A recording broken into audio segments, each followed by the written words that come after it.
Assalamualaikum warahmatullahi wabarakatuh. Kembali lagi dengan Ibu Ninda Ulhairiyah pada mata pelajaran IPA. Hari ini kita akan mempelajari tentang unsur, senyawa, dan campuran. Nah, sebelum belajar, Ibu harap kamu mempersiapkan alat tulismu dan buku catatan agar dapat mencatat apa-apa saja yang penting dalam pembelajaran hari ini. Dan jangan lupa like, comment, dan subscribe YouTube Ibu ya. Dan share ke teman-teman kalian agar ilmunya bermanfaat. Selamat belajar. Air adalah salah satu komponen penting yang ada di dalam tubuh manusia. Ada 60% air dalam tubuh kita. Setiap organ yang ada dalam tubuh membutuhkan air agar dapat berjalan dengan maksimal.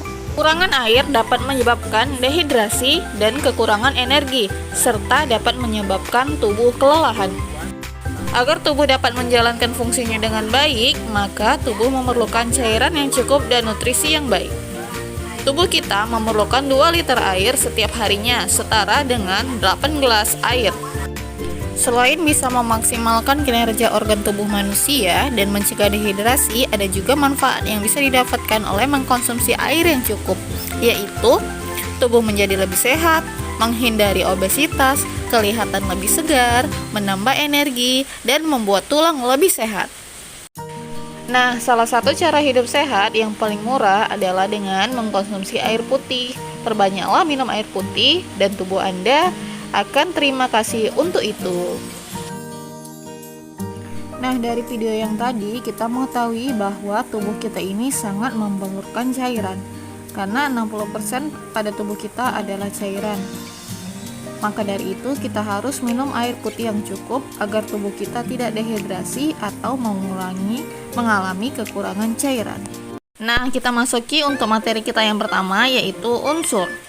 Unsur adalah zat tunggal atau zat murni yang tidak dapat diuraikan lagi menjadi zat yang lebih sederhana melalui reaksi kimia. Jadi unsur adalah zat yang paling terkecil, zat tunggal. Nah, unsur ini tadi terbagi 3, yaitu unsur logam, unsur semi logam, dan unsur non logam. Apa itu unsur logam? Unsur logam yaitu yang berwujud padat, berwarna putih, mengkilap, dan penghantar listrik yang baik. Contohnya barium, aluminium, besi, emas, dan yang lain-lain. Yang kedua ada unsur semi logam. Unsur semi logam atau disebut dengan metaloid dapat bersifat layaknya unsur logam maupun unsur non logam, yaitu semikonduktor. Saat suhu rendah, unsur ini bersifat isolator, namun saat suhu tinggi, unsur ini bersifat konduktor. Contohnya boron, silikon, dan germanium. Nah, untuk unsur yang ketiga yaitu unsur non logam. Unsur non logam berwujud padat, cair, dan gas pada suhu ruangan. Umumnya berwarna tidak mengkilap, isolator. Dia tidak dapat menghantarkan panas dengan baik. Contohnya, contoh unsur non logam yang berbentuk padat itu ada belerang, karbon. Kemudian yang berbentuk cair itu ada bromin, dan yang berbentuk gas itu ada hidrogen dan oksigen.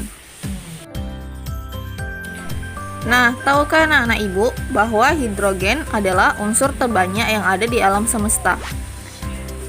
Hidrogen merupakan unsur yang paling melimpah di alam semesta. Persentasenya sekitar 75% dari total massa unsur yang ada di alam semesta ini. Nah, materi yang kedua yaitu senyawa. Gabungan 2 unsur atau lebih melalui reaksi kimia disebut dengan senyawa. Oleh karena itu, senyawa juga dapat diartikan sebagai suatu zat tunggal yang dapat diuraikan menjadi zat-zat yang lain. Contohnya, sering kita jumpai dalam kehidupan sehari-hari senyawa yaitu air. Nah, contoh senyawa yaitu air yang tadi ya kan. Air merupakan gabungan dari unsur hidrogen dan oksigen dengan rumus kimia H2O. Melalui reaksi kimia, air dapat diuraikan menjadi hidrogen dan oksigen. Walaupun sama-sama berwujud gas, tapi saat bersatu, mereka saling melengkapi menjadi wujud cair. Nah, senyawa terbagi 2, yaitu senyawa organik dan senyawa anorganik. Senyawa organik berasal dari makhluk hidup atau proses fotosintesis. Senyawa ini terdiri dari unsur karbon sebagai rangkaian utamanya.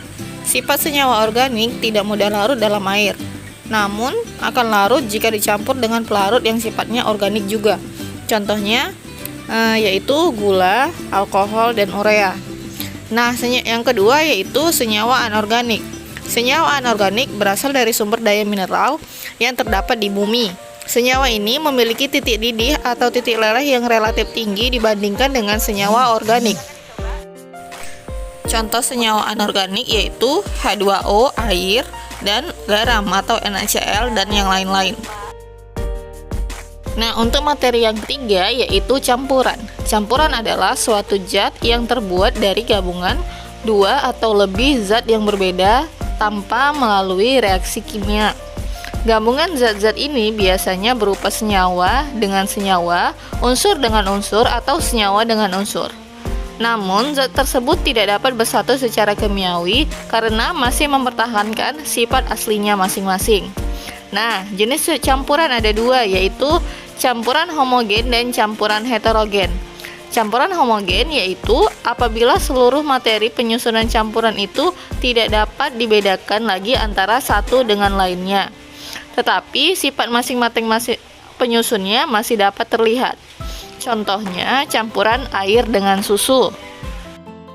Nah, saat kamu mencampurkan kedua zat tersebut, air dan susu bubuk coklat telah tercampur menjadi cairan berwarna coklat. Nah, itu contoh campuran homogen. Nah, jenis campuran yang kedua yaitu campuran heterogen. Campuran heterogen terjadi apabila seluruh materi penyusun campuran itu berserta sifat-sifatnya masih dapat dibedakan satu dengan yang lain. Contohnya adalah campuran air dengan minyak goreng. Jadi, air dan minyak goreng itu campuran heterogen karena tidak bisa disatukan satu sama lain. Nah, mungkin sampai di sini saja materi pada hari ini. Tugasnya adalah sebagai berikut. Jadi, ada 4 tugas, kamu tulis soalnya, kemudian kamu jawab di buku catatanmu. Nah, sampai di sini saja pembelajaran kita hari ini.